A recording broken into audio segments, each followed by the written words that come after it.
Should I start again? No, fine. Okay. So I'll first talk about how I'm getting the grading because I'm gonna talk about graded Lie algebras. Next, I will go through some sheafy overviews. That means like I'm gonna talk about so many definitions like derived category, perverse sheaves. Uh, then I will eventually define ICs. Uh, Finally, the equivariant derived category. Next, once I get done with everything here, then I will move to the positive characteristic thing. There, the most important object is parity sheaves. And if I have time, probably I will give a rough overview of the result that Lusztig has proved. Lusztig result in characteristic 0. So mostly this talk will be defining stuff and tempting you guys for the next talk. Okay, so let's move to grading. So here I start with the group G, that is complex connected reductive algebraic group.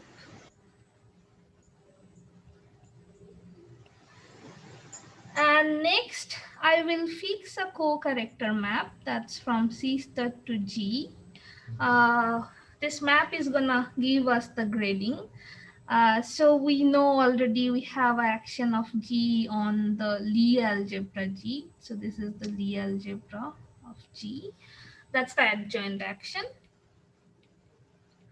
And we are basically going to restrict this action somewhere. So before that, I will define a G0. That's this set collection of, yeah, I should say G from G. G from G, so that it commutes with the chi t's for all t in C star, which means it's just the centralizer of the image. So then G0 actually, no, yeah. Okay, so now I will define the graded piece. So the graded piece, the nth graded piece is the collection of X from the Lie algebra, so that this action chi t acting on X as t power nx for all t in C star. So it's basically the nth root space.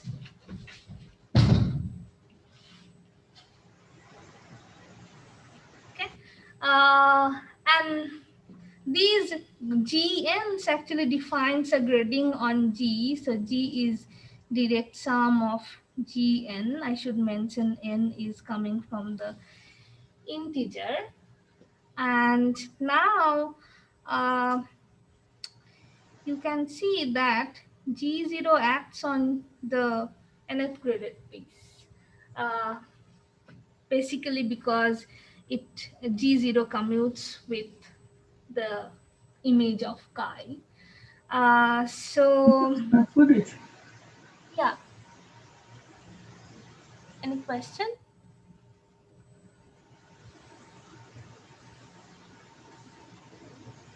Okay. So yeah. So Z0 acts on Gn, and another thing to notice that the small G0 that's coming from this definition, it's actually the Lie algebra of G0. Okay, So here our aim is to study the G0 equivariant sheaf on Gn, and this K is a field. Uh, in this talk, mostly we will concentrate when we have characteristic 0, but when I will talk about my results, we will move to characteristic positive. Okay. Yeah, so I'll talk about more of this setting, like what this thing means.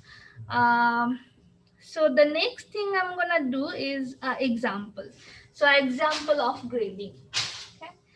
So I take a G equal to GL4, and I take a co-character. So I'm fixing a co-character. So let's say this is the co-character I'm fixing.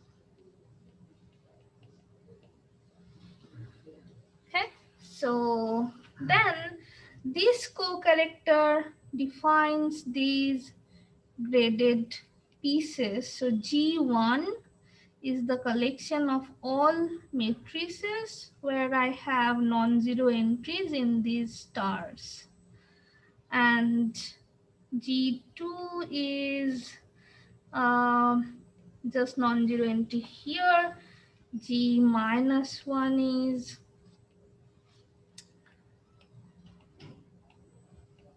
here, and G minus 2 is non-zero into here, and G0 is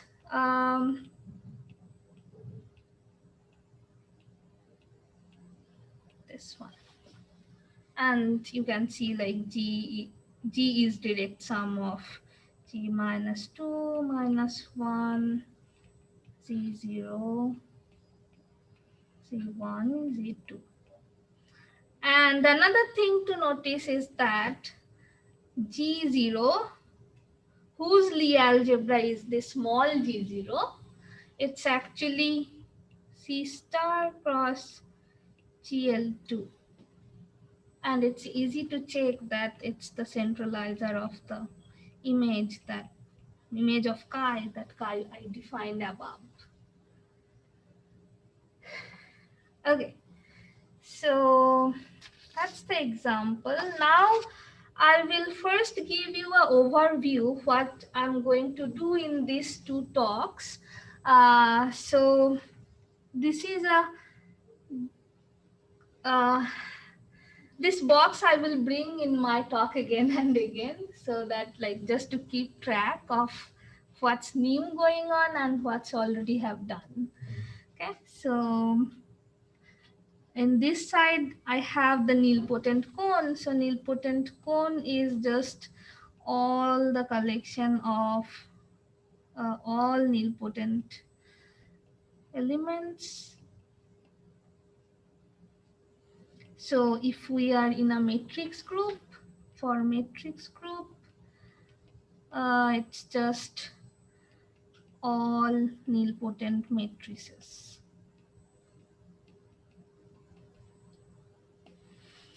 Okay. So here I will keep my characteristic 0 and here characteristic positive. So various people already have worked here on nilpotent cone in both setting, positive and 0 characteristic. So here already have been many results proved. So I'm mostly going to use results and ideas from this box, which is non-graded but in positive characteristic. So results and ideas from here. One of the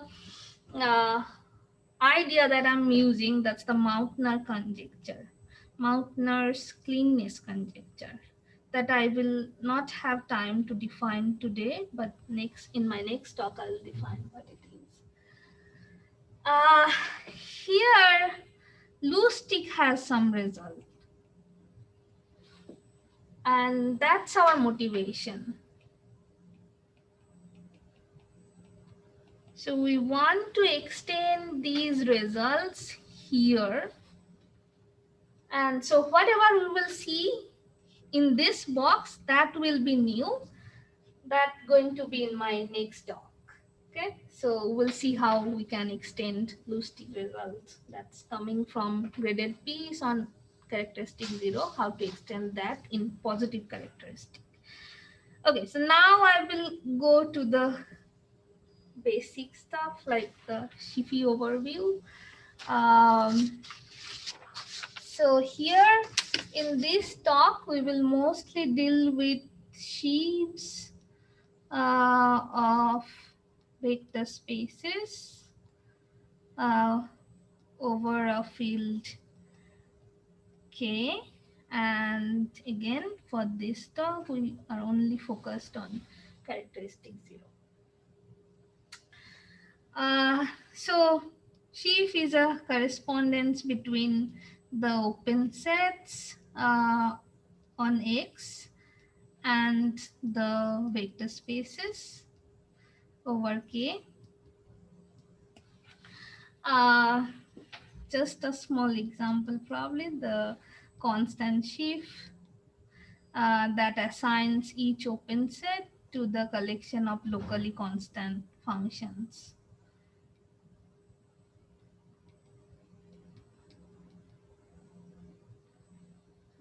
If u to k. Okay, so well-known theorem is that sheaf xk, whatever this k be, is abelian category. That means like all the kernel, co-kernel makes sense here. So once we have a abelian category, then we can define the derived category. So this is the derived category. So what does that mean is that here the objects are chain complexes of sheaves. And to define the morphism, I should first say what quasi-isomorphism is.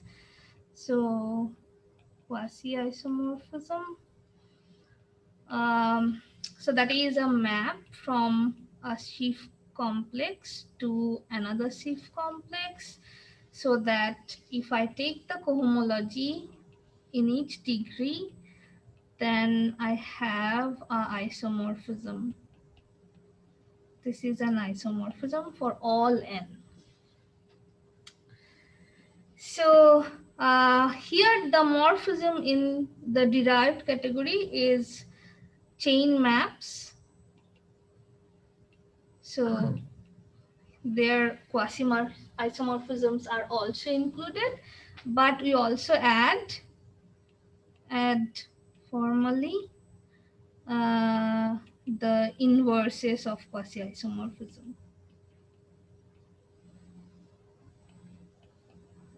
So if we say it more formally, then it's localizing by the quasi-isomorphism, but I'm not going to go in details, but we can just say that we have the inverses of quasi-isomorphisms. And we mostly care about the bounded derived category. I already wrote it bounded, but yeah, I haven't mentioned. So this is just derived category, what I said until now. Now the bounded derived category is the collection of sheaf complexes where I have this condition that the cohomology will vanish for large n and small n's. Okay, so next is constructible sheaves. So before defining constructible sheaves, I should say what local system is. So a local system is a locally constant sheaf. So we have already seen a locally constant sheaf. That's the constant sheaf. So that's the trivial example of a local system. So I will denote this set of local system on X as this, and I have a nice bijection. So I have a nice bijection with the representation of the fundamental group of X. Okay. So now I can define constructible sheaves. So for that, I need to define a stratification of X. So stratification is a collection of XS where, let's say, it's coming from a finite set. And these X's are connected smooth manifolds.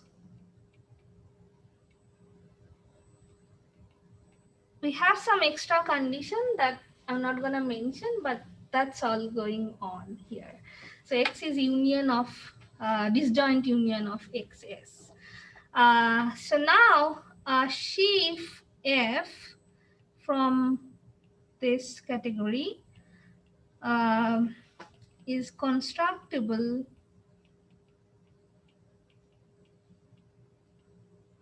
if F restricted to each stratum is a local system.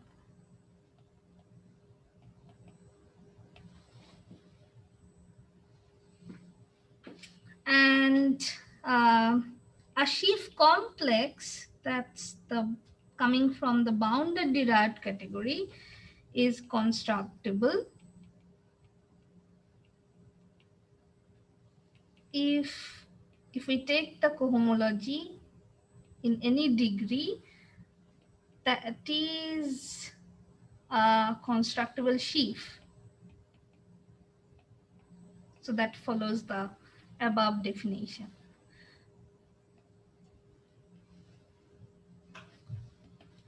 Okay, and we will denote this set of all constructible sheaves by this. Okay, so once we have constructible sheaves, now we are at a point to define the perverse sheaves.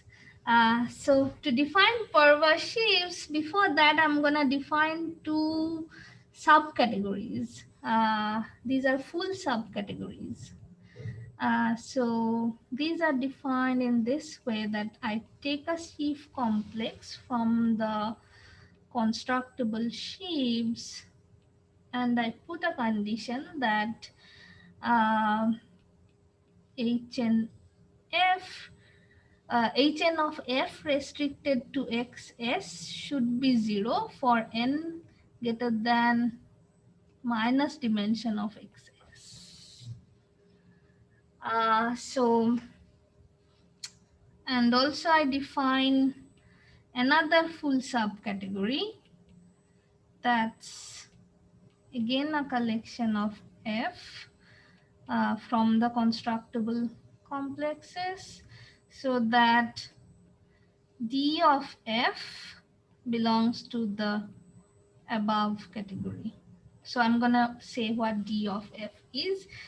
So for orientable manifold, D is just the right derived functor of home with a constant sheaf here and a dimension shift. So this dimension shift is just n equal to dimension x. Okay, so this definition is only for orientable manifold. Otherwise, we have a little bit complicated definition. Okay, so I did not mention before, but the bounded derived category and the constructible derived category, or the derived category of constructible sheaves. They both are triangulated category. So I'm not saying what this is, but you can think it that like either you can just take it as a black box, or you can just say like we have well behaved distinguished triangles, or like it's kind of like short exact sequences. No, I should not say short exact sequences. Yeah, well behaved distinguished triangles. Okay, so yeah, so they are triangulated categories, and once you have triangulated categories, then we can define T structure, something called T structure. uh, so that's a collection of set just like this, like a collection of pairs. So here I have defined already a particular T structure that's called the perverse T structure. And once I have a T structure, then the intersection of the T structure is a well-behaved category. Actually, that's a abelian category. So once we are in the derived category, the kernel, surjective, all these things doesn't make sense. But when we arrived in a abelian category, all of them starts make sense. So that's why it's important. So for a general T structure, we call this intersection as hard. Here, this intersection, this particular intersection, we will call the perverse sheaves. So this is an abelian category. Okay. Okay. So now we will move to a particular kind of perverse sheaves. So here I'm going to define ICs. Those are the simple objects in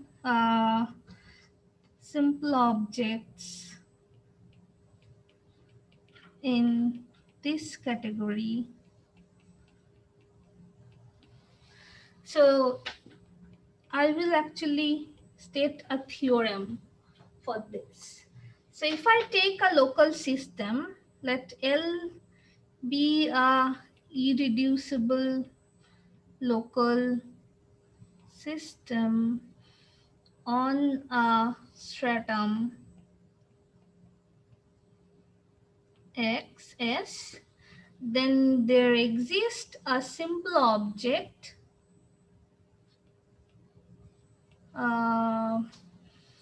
in this category. I will denote it by ICXSL, and this has these two properties. IC restricted to XS gives me back the local system with the shift, and the second is that the support of IC is the closure of that stratum. Okay, and I can say one more thing is that all the simples in this category arises in this way.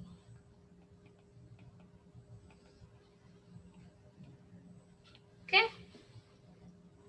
Okay, so for each pair of stratum and local system, I can get a IC. And that is the good way to calculate how many ICs I have. So I'm gonna give you two examples next to give the example how to count ICs. So the first example is on nilpotent cone, and on nilpotent cone, it is actually like I can stratify by the G orbits. So you can like, it's a fact that there are finitely many G orbits for the adjoint action, and they follows other conditions also. So G orbits are the stratum. So for sp4, if I take G to be sp4, then I have, so the orbits are actually bijection with the partition of 4 where the odd occurs even times. So I have these orbits. Odd occurs even times. So these are all the orbits. Okay. So next what I want, how many local system for each orbit, right?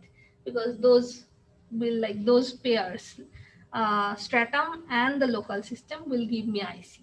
So I want to calculate the how many local systems I have on each orbit. So I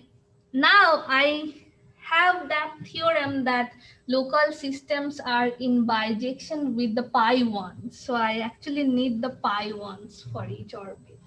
And for each orbit, the pi one is Z mod 2, except only this one.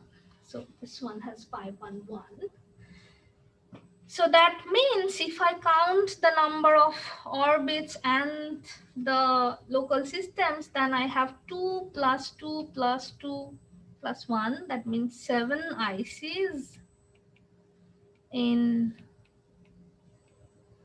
I should not say this. Yeah, here.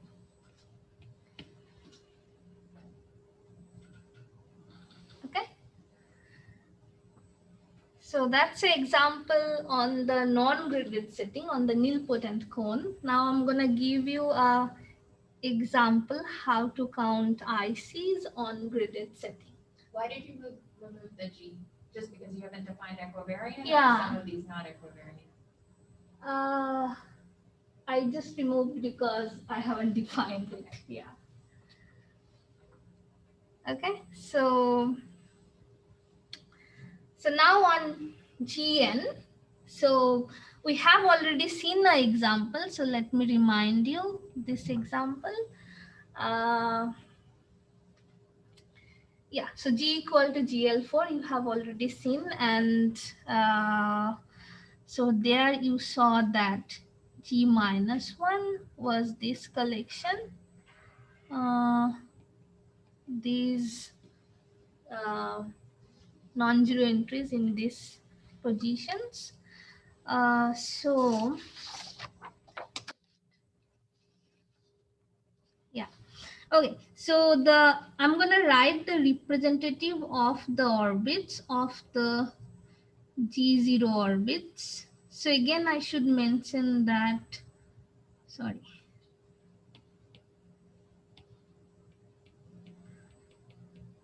Orbit. So I should mention that here again, GN has the stratification with G0 orbits. So again, my problem of counting ICs reduces to first finding the orbits, G0 orbits, and then counting the pi ones. So the representative of the orbits are 1001, 0100,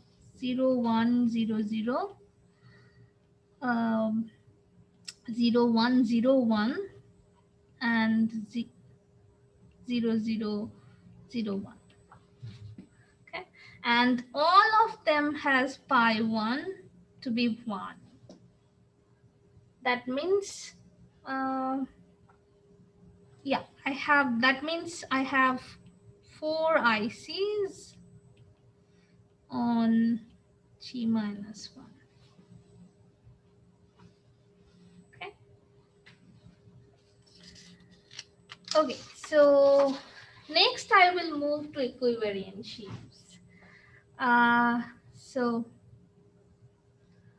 I'm gonna move to equivariant sheaves. So first I will define equivariant sheaf, and then we will try to define how to get a derived category from that. So for equivalent sheaves, like when I have a group H, algebraic group H acting on X, Then I define this category, which is also a abelian category. It's the collection of sheaf which has some extra property. I can say that if obeys the action, or like if I want to say more formally, then it's like if I apply F to any open set, then I have a isomorphism for any G, G in H. I need some more condition on it because it should also obey the transitivity of the action, right? So that I'm not going to say here, but like it obeys this rule, it obeys the action. Okay. Um, okay, so this is a abelian category. And then we can also define equivariant perverse sheaf. That will be the sheaf complex from the non-equivariant perverse sheaf, which satisfies some more condition. We can again say that it obeys the action. And in the same way, we can also define local system. I'm writing H. I'm avoiding G because I already have mentioned what G is, and this is a more general setup. So yeah, I'm trying to write H, but I will be tempted to write G. So yeah, local system, again in the same way I defined it as a local system from the non-equivariant setting so that it obeys the rule. So here again I have a nice bijection with this local system, and that's the representation of this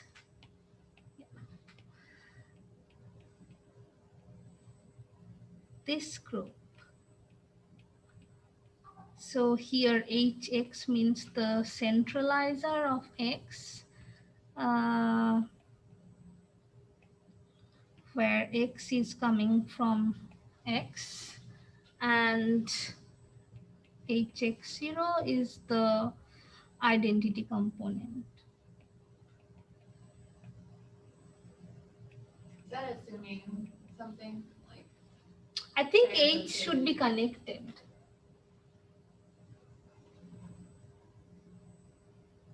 Anything else? I was simply thinking of transitivity of the action. Like X was just a single H format rather than. I think we need it transit. I'm not sure, but at least in our setting it is transiting because It's like the, it's the orbits. Yeah. No, it has to, because if H were trivial, then you would have no local system. Yeah. When like the action of H is trivial. That's what you are saying. So I'm saying, so it has to be transitive, because if H was the identity group, then you would have no local systems on any X. Or you only have a trivial local system on any X. So what I'm just saying, what Laura is saying about transitivity.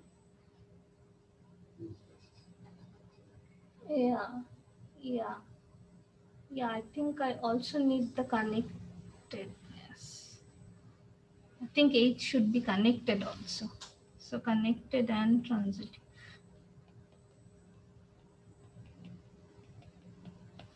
Yeah. Okay, so again we have this nice bijection with the local system. So next thing we can get tempted as like this way we can define, like we can extend the definition of non-equivariant setting to equivariant setting. So we can get tempted to define the equivariant derived category in the same way, right? Like we can take F from DB or DBC, and then we can like say that it obeys the rule. But that's false. That that will not work because this is not triangulated. Not triangulated. So this is not gonna work. So next thing, yeah. Next thing I can think, so that did not work. What else can work? I have two abelian category already. This one and this one. So how about I take the bounded derived category of them. So here they are triangulated category, but they don't have uh, like the equivariant perverse sheaf is not the heart. We want that to be the heart, and we have some more problem also. So we'll avoid that definition also. Okay, so the way it's defined, it's quite different than the way the non-equivalent derived category is defined. So this is defined by Bernstein, Lund in their paper equivariant. I think it's lens with an S. S? I think so. Maybe. Equivariant sheaves and functors. And that paper I think got published in 94. Yeah, so they have defined it in a completely different way using the n-cyclic resolution. I'm not gonna go into the details. I don't even remember. So, but like once you know that's defined, then everything works in the same way it worked for the non-equivalent setting, and we actually have a nice functor to go from the equivariant derived category to the non-equivariant derived category, bounded derived category, and which also restricts to a forgetful functor. So we call it forgetful because it's like forgetting the equivariant structure on the sheaf complex. So we have this nice functor. Okay, so what's the time? Okay, so I have 10 more minutes. So that's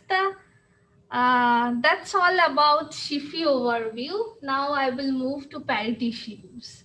Would you mind saying what is the encyclic resolution? The encyclic power construction? I don't think I can define it formally. Yeah, it is some like I think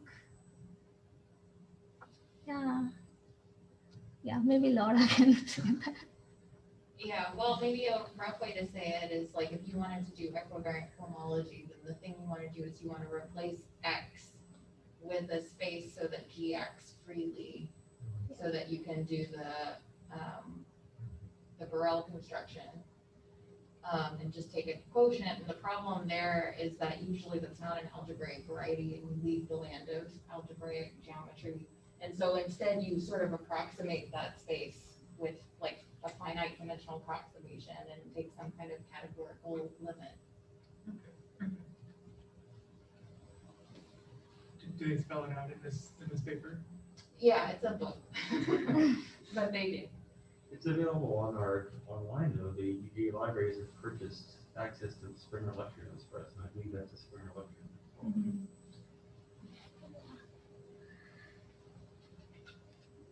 Okay, so now I'm gonna move to parity sheaves. So I'm first going to tell you why I need it. So when I'm in characteristic 0, either here or here, most of the theorems have ICs, like I can play with ICs here. But when I want to extend these theorems here, uh, then there's some problem. I cannot extend with ICs. So that's how parity sheaves comes. So they are defined by like parity sheaves are introduced. And actually, I think it was in acyclic. Yeah, right. Which is more suggestive. I think like you first start with acyclic and then you go to n-cyclic. That means like you have like It's you like have some acyclic, it's yeah. zero into the Oh yeah, right. I should say n-cyclic. Yeah, right. Yeah. Yeah. Sorry. Yeah, like I have done the same mistake before. Yeah, so parity sheaves are introduced by uh, Jitao, Maupner, and Williamson in their paper Parity Sheaves.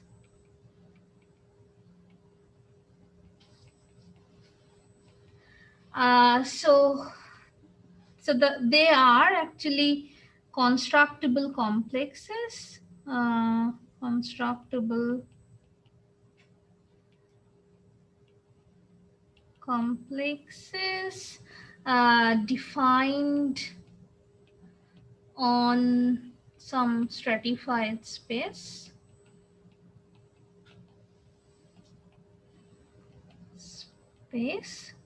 where the stratum satisfies some cohomology vanishing property. So I'm not gonna say what this means for general setup, but like I'm gonna tell you what it means for our setup. So for nilpotent cone, this condition means like I want the, let me say in this way, I want for any local system coming from a strata. So let's say, so strata is a G orbit.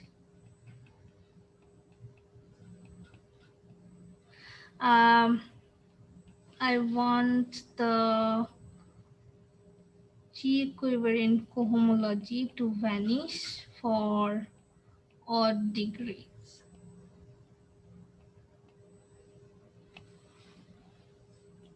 Okay, so to talk about parity sheaves, we need this condition to be satisfied. Okay, so Are you making any assumption on your prime? am I assuming something? Are you making any assumption on the prime? Yeah, right. So you are asking like for K, Yeah. right? Yeah. Yeah. So when we will extend the results in positive characteristic, we need some assumption on K so that this condition is satisfied. But is L really just defined on the orbit, or is it defined on the orbit closure? Because on the orbit, that would be something, the G equivariant cohomology on a homogeneous space would be kind of simple. So do you mean, is L really defined on the closure of the orbit there? No, I guess. Yeah, it's enough to define on the orbit, right?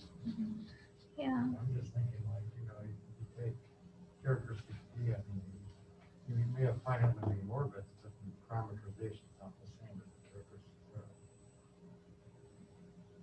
Right now, I guess what I was thinking is if C was equal to G mod H and L was the trivial local system, then for example, the H equivariant cohomology, the G equivariant cohomology of L would be just the H equivariant cohomology of a point.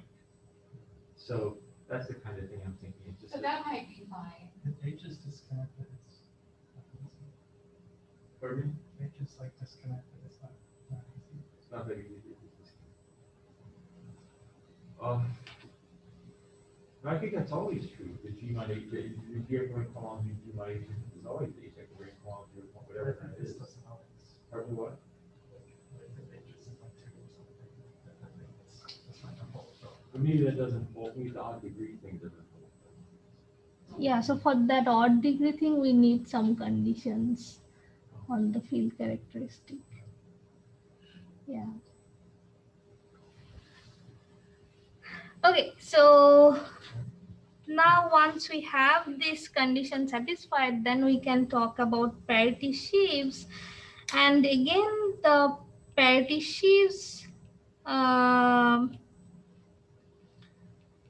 sheaf has a nice or I should say sheaves. Yeah, sheaves has a nice correspondence with the pair stratum and local system on that stratum, and we will call this parity sheaf associated to this pair EXSL, which has this condition set, restricted to XS, gives us back L shifted with dimension XS. And yeah, so but here I have a problem, like unlike ICs, parity does not exist automatically. So a problem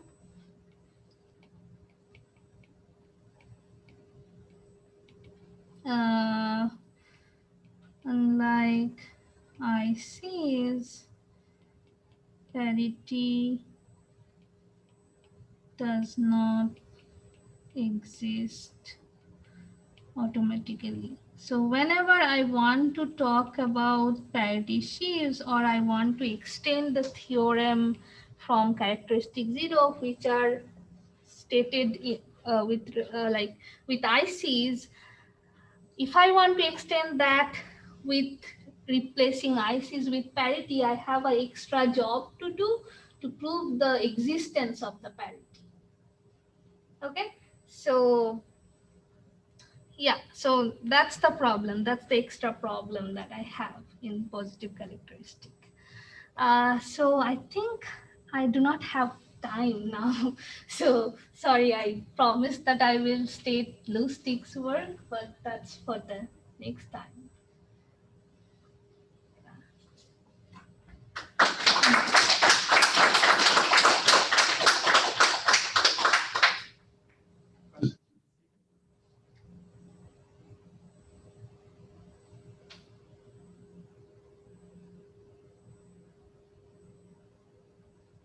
Do you mind going back some slides? There was some theorem Yeah. A while back about the existence of some simple objects in the category of perverse sheaves, maybe?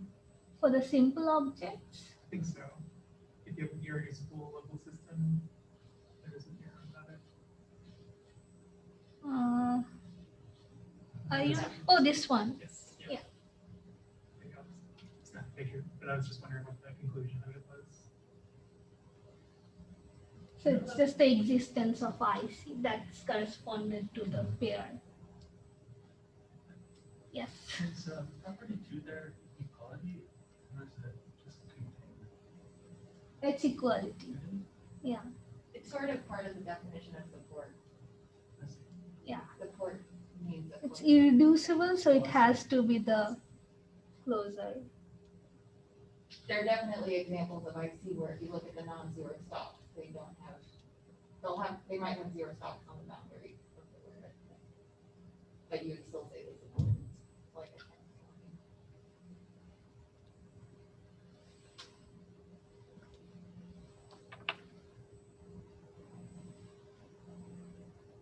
I have a question. Yeah. Do you know an example in positive characteristics, say on the nilpotent cone, where like you don't have all the parity sheaves, you're like, for this problem you mentioned at the end arises? Oh, if you take any or like any pair, like there's no parity shift. That's kind of no, I don't know. No, I don't know.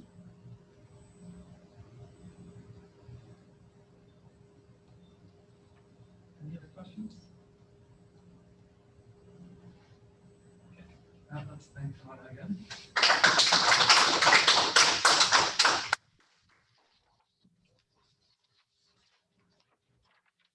Actually, I do have one question for you guys. So if you, so you said they don't always exist, so what would go wrong if you just took if you took something on a stratum and you extended it by 0 to the boundary? And the way you define parity sheaves, you're just saying the restriction of this is L is shifted by L. So if you extend it by 0 to the boundary, that would satisfy that would have the correct restriction. Yeah, I think I haven't defined it Oh, properly, you didn't break so the it has definition more down. I see it as more condition. Yeah, property. yeah. So what I said in the condition is actually the IC condition, right? It's just this first part of the IC condition. Yeah, yeah. So I haven't added many things.